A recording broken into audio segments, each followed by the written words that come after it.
Hi everybody, doing another commentary here to help learn some Holy Priest. This time it's an 11 Priory. Using Apotheosis before the dungeon starts to get some divinity procs here.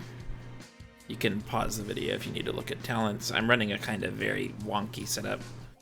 I wouldn't really recommend these talents to just people who are new, but I wanted to try them, so I'm trying them. So first pull of Priory is actually a pretty big one. It's almost always a pretty enormous pull.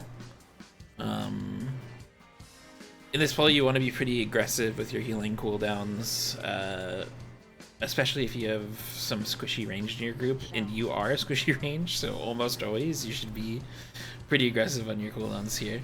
I was a little conservative there and waited to pock my Apotheosis. I probably should have had that Apotheosis going earlier.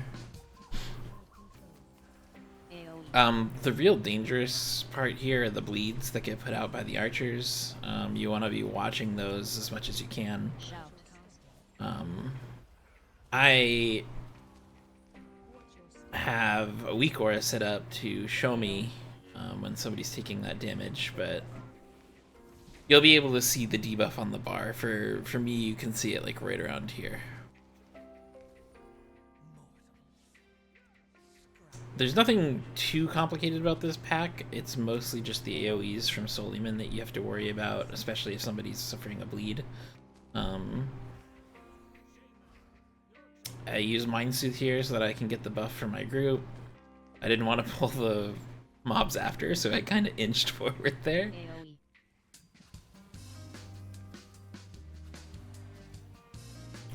Get out as much damage as you can with your Chastise and Holy Fires. Now that you have Chainmail down, here's something that I don't see a lot of people do in lower keys, and almost nobody but me does it in this key, is that when Chainmail does her leap, she just leaped on the hunter there, but when Chainmail does her leap, you can actually dodge it. I think we'll see it at some point here. If we do, I can reverse. Yeah, so this lunging strike, right? If you have a good like DBM or Little Wigs installed, you'll be able to get warnings on lunging strike. And when that happens, you can like move during this lunging strike, and you'll be able to dodge it.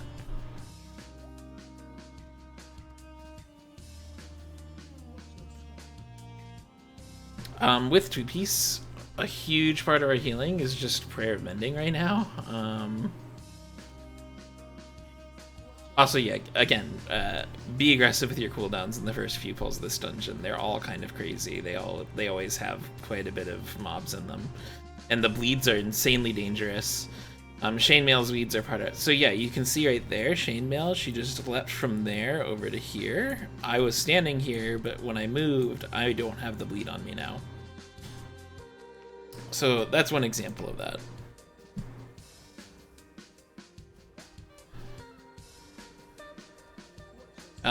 For lower level Holy Priests, I think something I see quite often is that people are not nearly aggressive enough with their cooldowns. So like right now, I'm just in Apotheosis because I know I'm gonna have to deal with these bleeds. And even if I don't get a ton of healing out of it, I'm gonna get damage from Chastise resetting.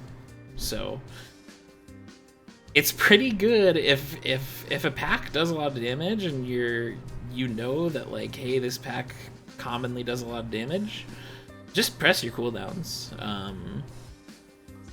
There's generally not a lot of places besides somebody really screwing something up in a dungeon that you like 100% need your cooldowns right then and there. So you should probably not be thinking of your cooldowns as like an emergency button, but more as a way to get you through upcoming damage, right? It's the preemptive healing versus reactive healing. The better you get at healing in WoW, the more you're just going to be doing preemptive healing in general, even with cooldown planning. So here you can Mind Soothe the pack on the left, which lets you skip by them much easier.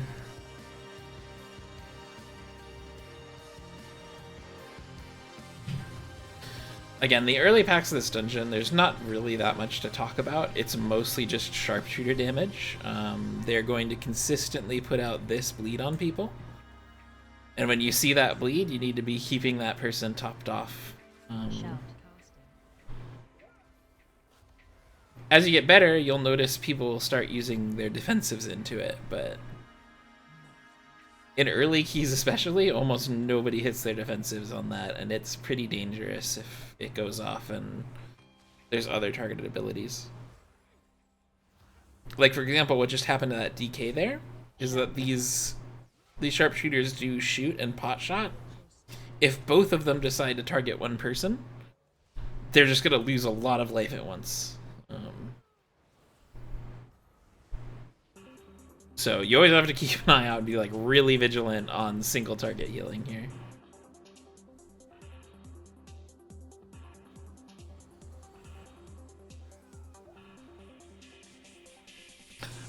Watch out for the trees here. I hate them. They block your vision all the time. Like they just did to me.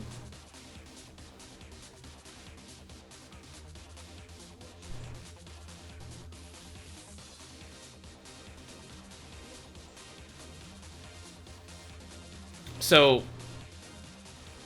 basically, to explain what's happening and explain how you're gonna want to like prioritize healing here. Right now, I need to get my tank back up because he's getting annihilated. But how you're gonna want to prioritize your casts is generally think of your holy wards first. You want to get them used so that you can keep getting them off cooldown. You never really want to, and part of why I have this tracker here in the center of my screen is because you never really want to have 2 stacks of your holy words and be casting something else. So, like for example, I have 2 casts of Serenity right now. Or that's Sanctify, I'm dumb. That's Sanctify, Holy Word Sanctify. I have 2 casts of it right now.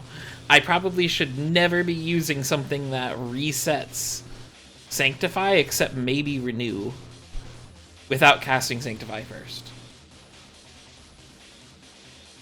In my case, I have a talent setup that I'm trying to keep empowered renews going on people, so I might save it for that. But generally, you want to keep these going on cooldown, or keep them on cooldown so that your spellcast can like recover them for you.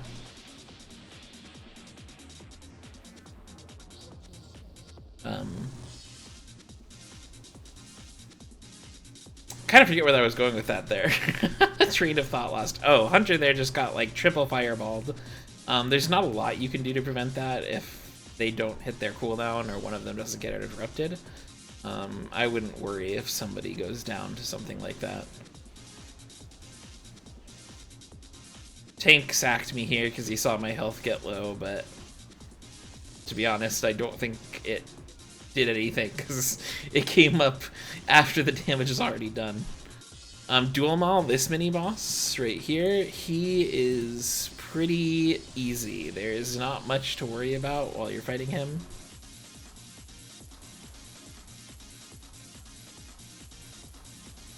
There just really isn't that much damage here if things are being interrupted properly. If you're in a low key and people aren't interrupting the fireball that he does, you're going to have some single target healing to do here, but that's about it.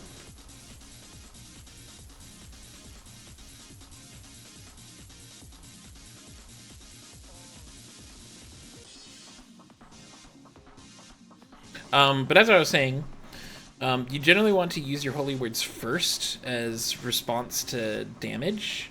Right now, once you've used your holy words, you want to use your palm. If you've got tier, I currently have 4-piece. Actually, I just got 4-piece. But once you have 2 pieces, when you start wanting to hit palm whenever it's up. So this boss, this is like the first challenge of the dungeon. We'll pause it here for a second. The dangerous things about this boss is he has a tank debuff that gets put out. I'll pause it when it happens. So he does Pierce Armor, which is a bad debuff, and then Emberlands, the other boss here, does a cast called Divine Judgment. When that hits the tank, you need to immediately dispel it. It does a lot of damage. It basically copies damage while it's on them, and they will fall over very quick if you don't dispel that. The second thing to worry about is that interrupt, but as a priest, you don't really have any option to interrupt this boss, so if that's failed, it's just failed and it's not really on you. The last thing to worry about is this cast, Holy Radiance for Emberlands. It does a lot of AoE damage to the group. That's what you're going to want to care about your healing cooldowns for. So right now I have a few cooldowns. I have a few options. As a Holy Priest, what you want to think about as a cooldown right now is you have your Hymn, you've got your Premonitions, and you've got your Apotheosis, right? When you're in a section of a dungeon that you're taking a lot of AoE damage, you generally want to have these running to help you through it. So I'm not sure what I used here. I think I ended up using a Premonition here. No, I used Apotheosis. So I hit Apotheosis. I immediately start using it. Part of taking the Divinity talent is that you get free Prayer of Healing casts. Let me get this debuff off my tank. But you get free Prayer of Healing casts that are instant between... well, actually, not between your holy words necessarily. That's just something I do. You just get 3 instant casts that are empowered. So Apotheosis becomes a really strong AoE healing cooldown if you... Oh, and their second Radiance, I'm using my Divine Hymn to get through it. So that's my second cooldown used. Get the debuff off the tank again as soon as you can.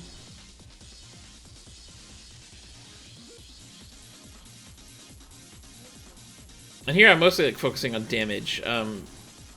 Considering this is a paladin tank, it's a little bit like a DK where they can kind of handle themselves with their Word of Glories. You don't have to worry too much about their health until you know a big damage spike is happening. So here's where I use my Prem. I immediately use my second Prayer of Healing, and then plop out my palms. So actually, let's go over that real quick, just for a second, because I know this might help people out a little bit. So I need to get the add-on that gives you a cast order timer, right? So after this Earth-Shattering Spear, Divine Judgment goes out. We dispel that. Battle Cry, and this leads into the Holy Radiance, I believe, right? Defensive. Yes. So I'm going into this. I'm looking at my cooldowns. I know that Apotheosis and Divine Hymn are down, so I'm going to be using a Prem here, right? Right now I'm flash healing up our DK because they're a little bit low. As soon as the Radiance starts, I'm using a Holy Word and then following it up with a Prayer of Healing to do some AoE healing. But as soon as this Prayer of Healing ends, what I'm going to do is hit my Premonition and then Prayer of Healing again. Because I get an instant cast Prayer of Healing after my Premonition, right? So there's my Prayer of Healing going off with my Premonition, and now, with our tier set, I get some Insight procs, so I can cast a couple Prayer of Mendings, and that's what I end up doing to heal the rest of this.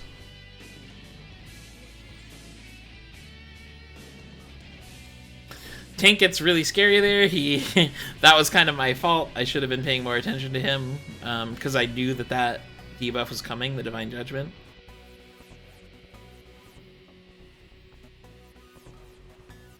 I think I screwed up here. I think I had meant to use my Guardian Spirit on the tank, and I used it on the Hunter just before that Lay on Hands, by the way. So that was my own mistake. Here, we see that there are mobs coming over here. I don't know if my group is aware, but because I see this, I'm going to immediately Mind Soothe, and that'll stop those guys from pulling. So yeah, I put a Soothe on them over there. Now we could be standing anywhere like in this area, and they wouldn't be pulling.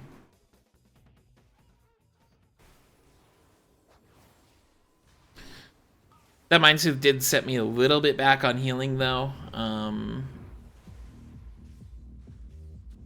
It wasn't the worst. The only reason the hunter died is that he was too far away for me to actually heal him. He was standing way out here, I believe.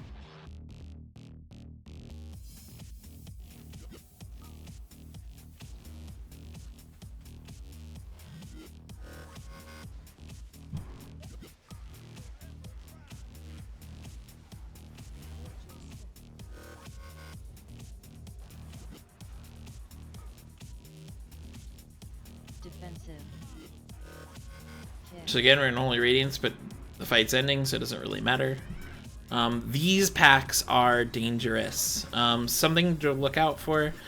What you're worried about here in these packs is entirely these paladins. Almost nothing else in these packs are really that scary to you as a healer besides these.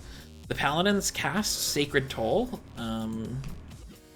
It is huge AoE damage, and generally in all of these packs coming up, the paladins are pulled relatively closely to each other, because the tank really has no choice in that. And that means that each time a Sacred Toll goes out, there's another one following it. So the trick to these packs is that when a Sacred Toll happens and everybody's health drops, they'll drop to like here. You need to get everybody back as soon as you can.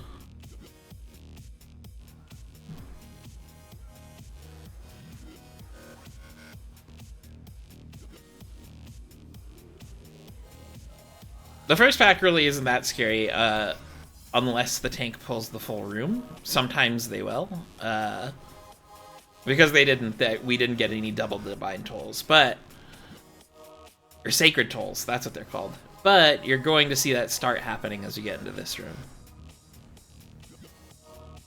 I think we had a death here to it too. And no, I could have played this a lot better. So part of it, I knew a Sacred Toll was coming, so I immediately used a Premonition down here, and I put Prayer of Endings out on everybody so that I could heal them up a bit faster. There's the second toll, so we heal that up too. Then there's the third, we gotta heal that up. I know it sounds kind of silly to say, hey, in these packs, what you want to be doing is making sure you heal the damage, but that's kind of the truth. For these packs, you want to keep everybody as healthy as you possibly can. So again, as I said earlier, be very aggressive with your healing cooldowns. I've already used 3. I've used a Prem, I've used a Divine Hymn. Oh no, I've only used 2. I think I'm about to use the 3rd though.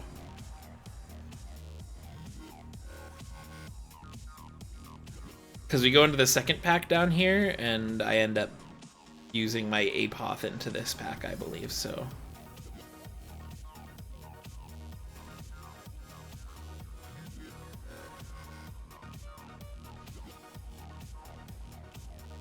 Something to be wary about once you have your 2-piece, and 4-piece especially, actually, is... Oh, hey, look, see, we got some Sacred Toll damage. There's another Sacred Toll coming in 2.5 seconds. Another one's coming in 2.5 seconds. So you just gotta throw all your healing out when a Sacred Toll goes off in these packs. Anyway, something to be wary of is when you're using Prem as a cooldown down here, you need to make sure that this Palm is off cooldown so that you can slam them out and get everybody healed up. Because when you're at 4-piece, you will always be able to cast 3 Prayer of Endings after your Premonition.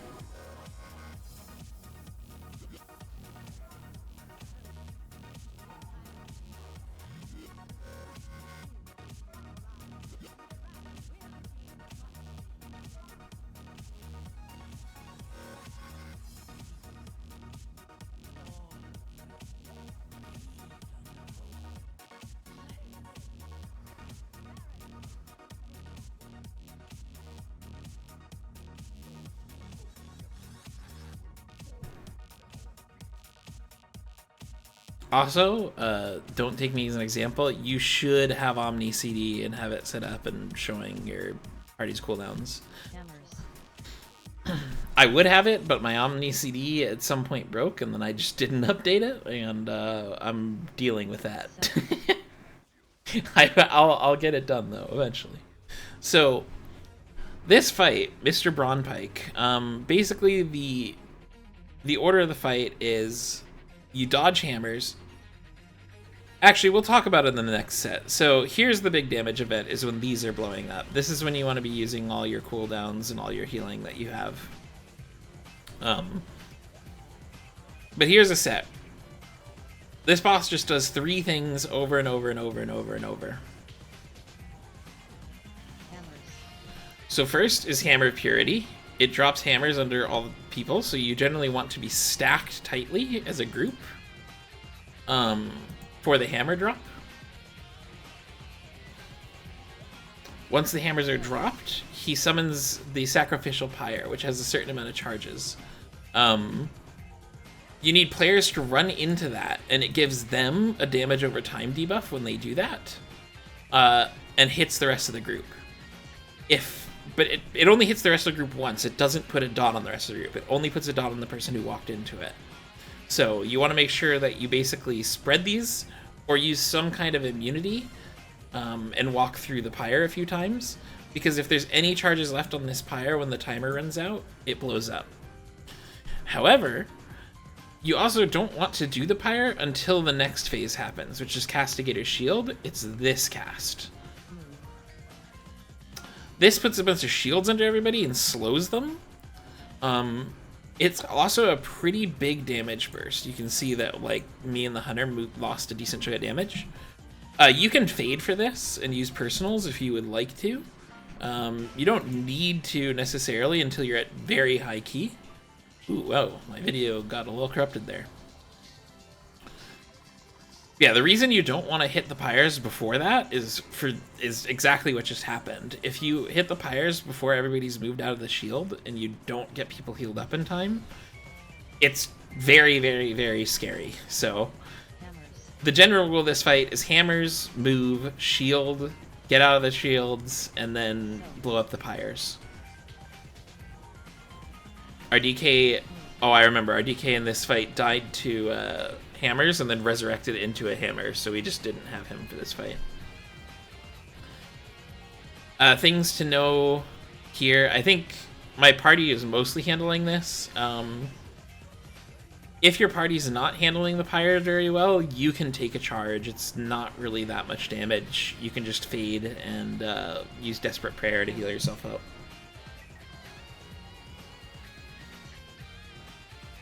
Also, if you have a paladin, they can Blessing of Spell Warding, which will stop the dot from being applied.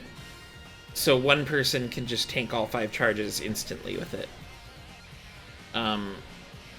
Death Knights can also do this with Anti-Magic Shell, which is what our Death Knight was doing over there.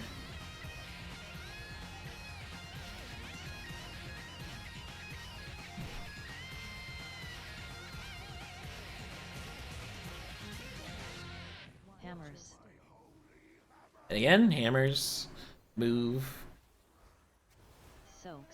He's going to put out shield, so I believe I'm probably going to either Apoth or use a Premonition here. Yeah, I used a Premonition.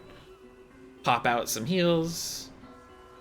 When those are going off, we want to use our Holy Words and our Prayer of Healings to get people back up, and then repeat. This fight overall really isn't that hard for us. We have a pretty good healing profile for it, so again, this is another reason why it's worth using your cooldowns on the mobs before him, because I mean, at very high key, you will need cooldowns. This is only an 11. It's the second week on an 11. I'm not super high level, but still, it's decently low key. So I wouldn't say don't use healing cooldowns on him, just that you probably won't need to if you're at a lower key. And it's more worth it to blow your healing cooldowns on the earlier packs. These packs also suck because there's more paladins in them. The paladins really are the bane of your existence here. Just always make sure you're looking out for that sacred toll and when it's happening. The cool thing about Holy Priest in this season is that Premonition is so strong with your 4-piece that you can basically use it as a healing cooldown every single time something's happening. So the Sacred Tolls aren't actually nearly as dangerous as they used to be to us, because you could just Premonition, toss out some palms, maybe Prayer of Healing yourself, just get the group up.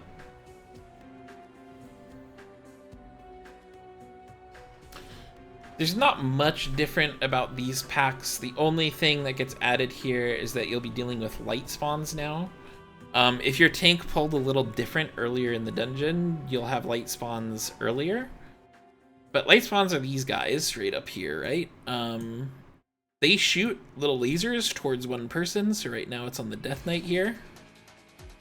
Those lasers hurt. They do a lot of single target damage. So if you ever see that you're targeted with one, immediately Fade and Desperate Prayer. Generally, you want to save Fade or Desperate Prayer for it. Also, always remember, you do have a second defensive, sort of, in your third Premonition. So, Premonition of Solace, I believe. So, the Premonition I'm currently on comes with a shield that has a damage mitigation. It's useful to remember that, because in these scenarios, you can always use it to help somebody out or help yourself out through one of the light spawns.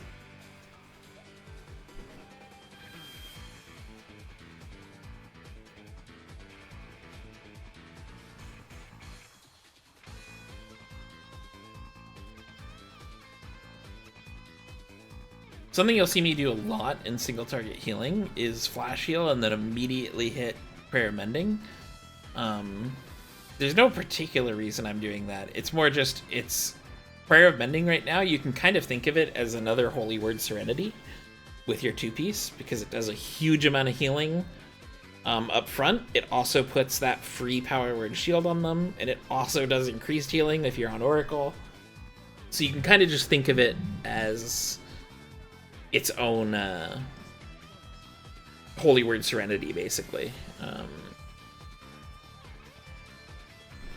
Yeah, we had some tolls here. This got a little rough. I did use a Prem here and then immediately used Prayer of Healing.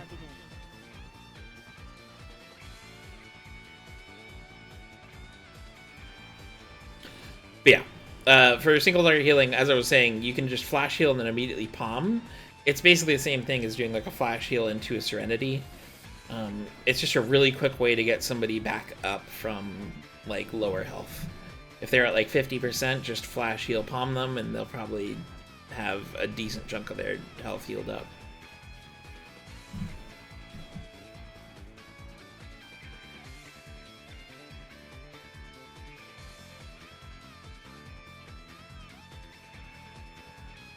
Just hopping around.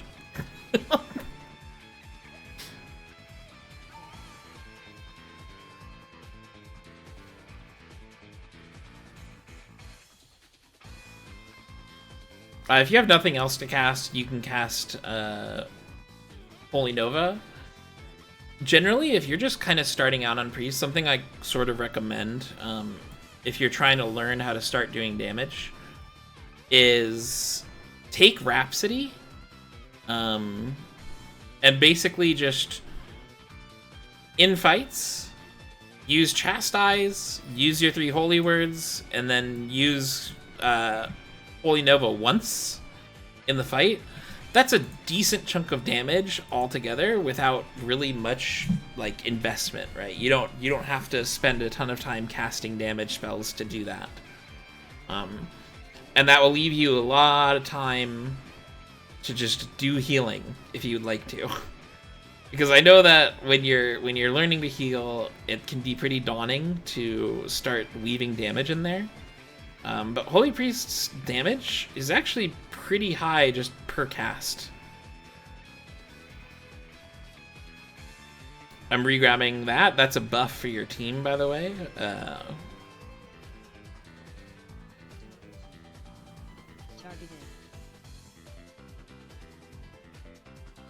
Yeah, I wouldn't even, like, you don't even really have to worry that much about smiting.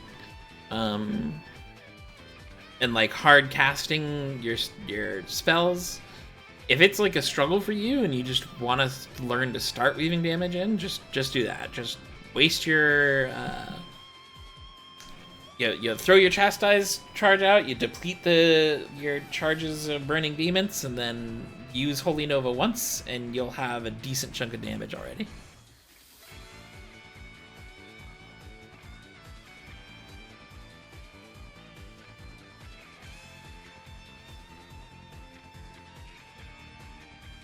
So Braunpike, this guy used to suck for Holy Priest.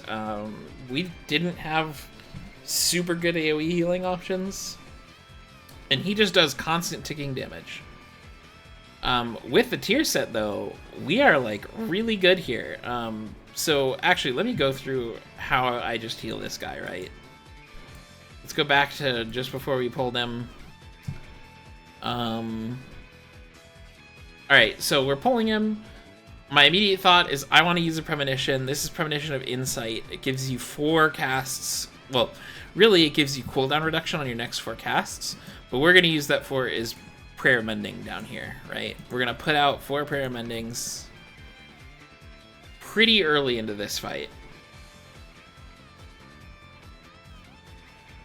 We cast it, we toss this around. That gives us enough time that we can just kind of toss some damage out there because we have palms bouncing and they're healing a lot.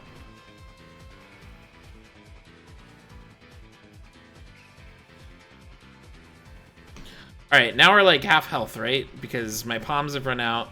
Well, they haven't run out, they're still ticking, but we've lost a little bit of health because some footmen died, so what we're gonna do, I Halo, I immediately divine him. So now we're getting all our health back, right? Toss another palm out. Honestly, it's actually kind of a comfy fight. There's really not that much going on that's super scary.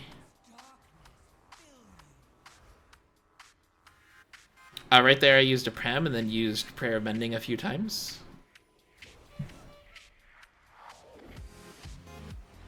Just keep doing your AoE healing. If it comes down to it, I could have used Apotheosis there and spent even more time just healing. But the basics is just keep something running. He has constant ticking damage. Using Premonition and tossing out a couple Prayer Mendings will get you through him pretty easily.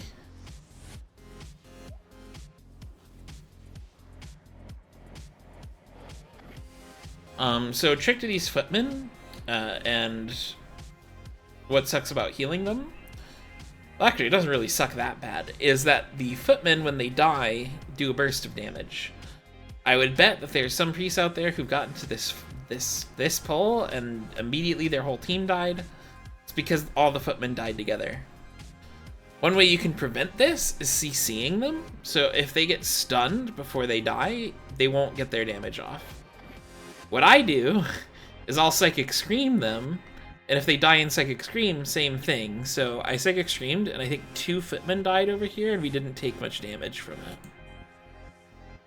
And now I think another stun goes out right here. Yeah. So we only took damage from maybe like half those footmen dying.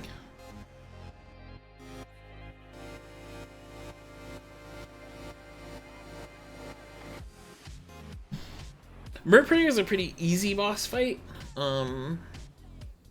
There's not too much to talk about, to be honest. The only damage she really does in the first phase is from this Blinding Lights. You turn around and everybody takes a little bit of damage, but you can heal that up with just like a Holy Word and a Prayer of Healing. You should keep tossing out palms on people that are a little bit hurt. But she actually doesn't do that much damage pressure, right? Like if you look at the health bars right now, I can leave them not at full health, and that's okay, right? So you can see here, everybody's at like this much health, right? But I don't care that much. I'm just letting people be at that much health. I'm not too worried about healing them to full, because really the only damage they can take is from that laser. That laser's perfectly avoidable.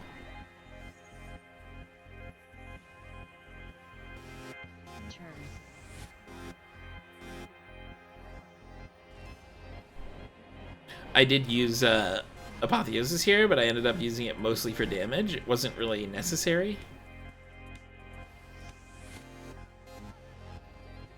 When she jumps up, is generally what you want to do here, and it'll keep everybody alive, because she does some taking damage while she's up there. Just pop your Premonition down here, and then throw out some palms. I believe I do palm somebody, and then once I get up there, I use it and do that again.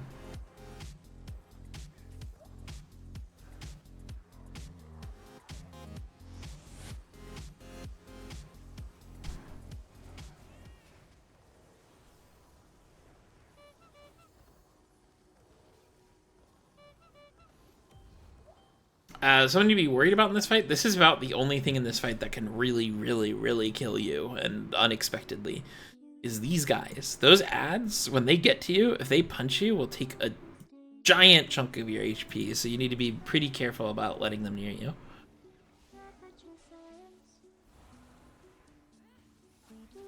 So like here, we didn't interrupt her fast enough, so we got a second set of ads. I see them coming. I think I let this guy punch me, which I shouldn't have done. I should have moved faster. Okay, I didn't, actually. I'm thinking of a different time I did Priory.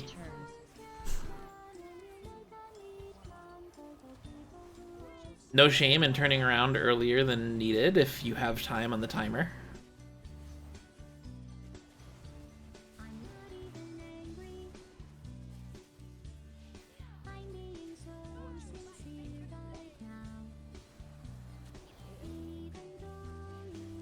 And that's the end of the fight, really. Again, there's not much to heal besides after she does Blinding Light. Here I got a Purify on me at the same time. I didn't realize it was targeting me.